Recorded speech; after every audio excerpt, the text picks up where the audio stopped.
गुरुदेव, एक प्रश्न पूछूं? पूछो बस। गुरुदेव, मैं अपने मुंह से अपनी क्या प्रशंसा करूं? मैंने कई गुरुओं से ज्ञान की प्राप्ति की, चारों वेद उपनिषद मुझे कंठस्थ हैं, परंतु फिर भी आपने मुझे अपना शिष्य बनाने में पूरा 1 मास ले लिया, और इस सिद्धार्थ को मात्र 2 दिन में ही आपने अपना शिष्य बना लिया।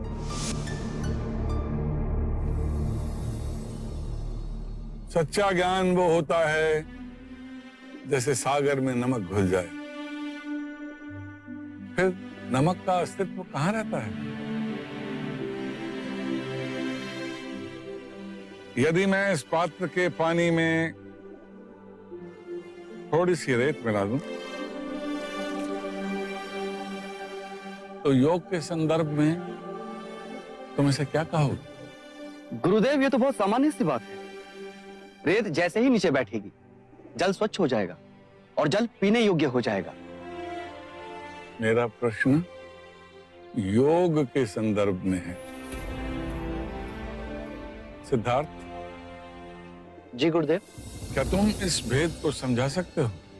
जी गुरुदेव, ये रेत के कण काम, क्रोध, मद और लोभ के प्रतीक हैं। जब ये चित्त से दूर जाते हैं तो निर्मल जल रूपी ध्यान प्राप्त होता है।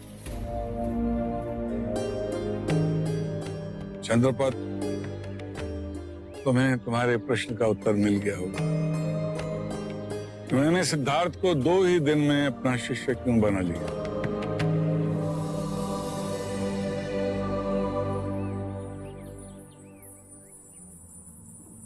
सांख्य दर्शन में पुरुष और प्रकृति 2 सत्य हैं।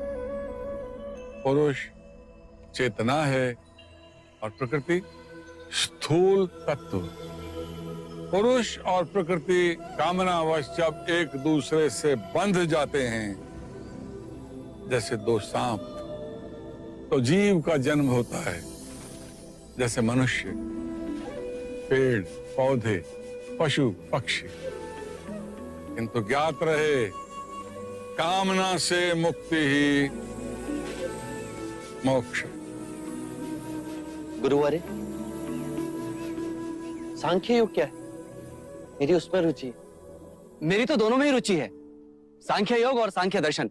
दोनों में अंतर तो वैसे भी शब्दों का ही है। नहीं वत्स, इनमें बहुत बड़ा भेद है। ये इतनी गहरी खाई है कि पाटी नहीं जा सकती। जो सिद्धार्थ पूछ रहे हैं वो सांख्य योग है, मोक्ष की अनुभूति है। जो तुम पूछ रहे हो वो सांख्य दर्शन है, जो बुद्धि से संबंध रखती है। मार्ग को समझना और मार्ग पर चलना, दोनों में बहुत बड़ा अंतर है। मन में उठी कामनाएं ही सारी सृष्टि का निर्माण करती है, विचारों का निर्माण करती है। विचार और कामनाओं को जन्म देते हैं, और ये खेल कभी समाप्त नहीं होता। गुरुवारे, तो मन पर वश कैसे पा सकते हैं? अपनी सांसों पर नियंत्रण करके। सांख्य योग में सांसों के आवागमन पर नियंत्रण करना अति आवश्यक है। पूरे दिन हम एक ही नासिका छिद्र से सांस लेते हैं, परंतु हर घंटे ये क्रिया बदलती रहती है। जब हम बाईं नासिका से सांस लेते हैं तो उसे इड़ा नाड़ी या सूर्य नाड़ी कहते हैं, और जब हम दाईं नासिका छिद्र से सांस लेते हैं तो उसे पिंगला नाड़ी या चंद्र नाड़ी कहते हैं। ये सूक्ष्म नाड़ियां हमारी रीढ़ की हड्डी के दोनों ओर स्थित हैं। इनमें एक तालमेल बैठा के हमें सुषुम्ना को जगाना है।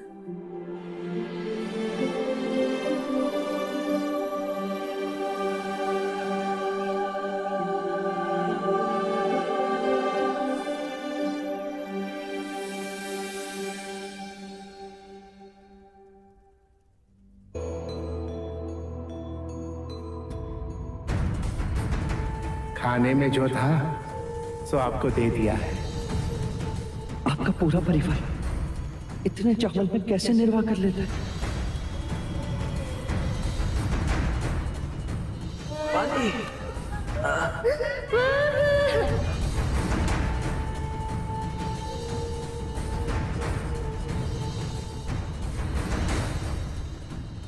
गुरुदेव,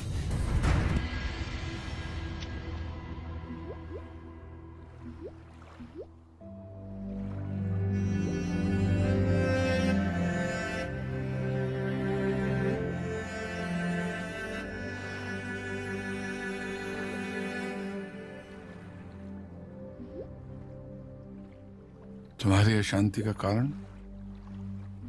गुरुदेव, मैं ध्यान नहीं लगा पा रहा हूं। मन व्याकुल है। मैं गहरी पीड़ा अनुभव कर रहा हूं। क्या मुझे पूर्ण शांति प्राप्त नहीं होगी?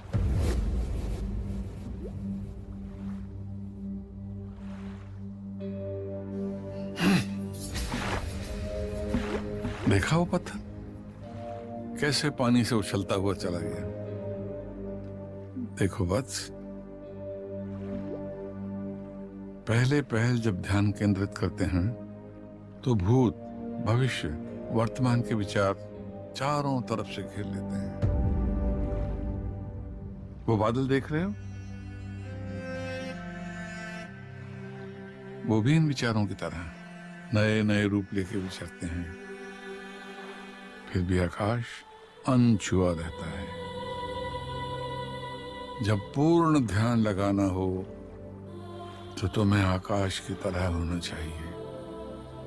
विचार आएंगे, काल की तरह तुम्हें चारों ओर से घेर लेंगे, पर तुम्हारा मन सांसों के आवागमन पर केंद्रित रहना चाहिए।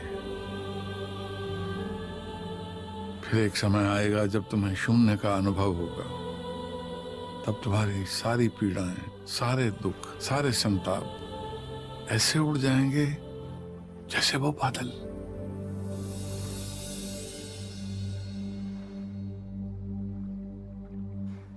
फिर केवल एक गहरी शांति का अनुभव होगा, जैसे वो नीला आकाश।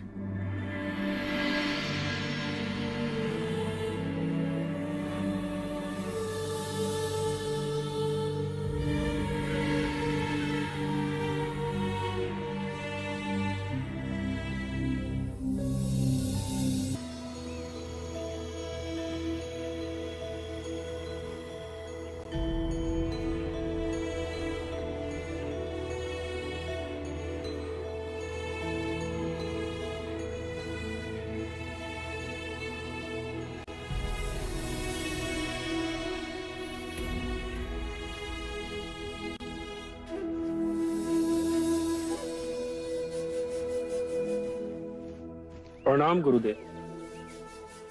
सिद्धार्थ कहाँ है? गुरुदेव, वो ध्यान में है। मैंने उन्हें उठाना उचित नहीं समझा।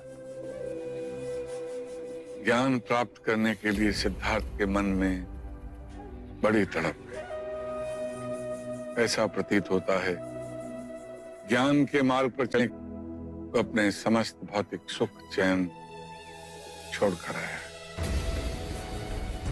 क्षमा करें गुरुदेव, मैं अपने मुंह से अपनी क्या प्रशंसा करूं, परंतु सिद्धार्थ से बड़ा त्यागी मैं हूं।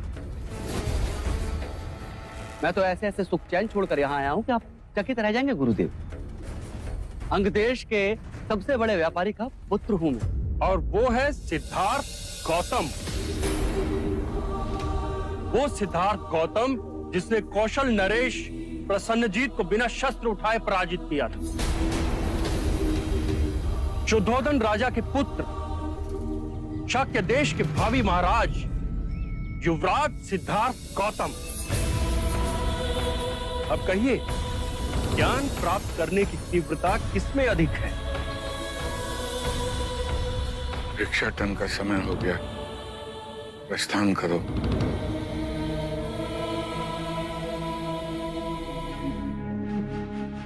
सचमुच विश्वास नहीं होता, इतने बड़े राजा का पुत्र भिक्षु। अरे और तो और उनके व्यवहार में अभिमान की बू तक नहीं है। तो ये हैं सिद्धार्थ गौतम, इनके बारे में असित मुनि ने भविष्यवाणी की थी। सिद्धार्थ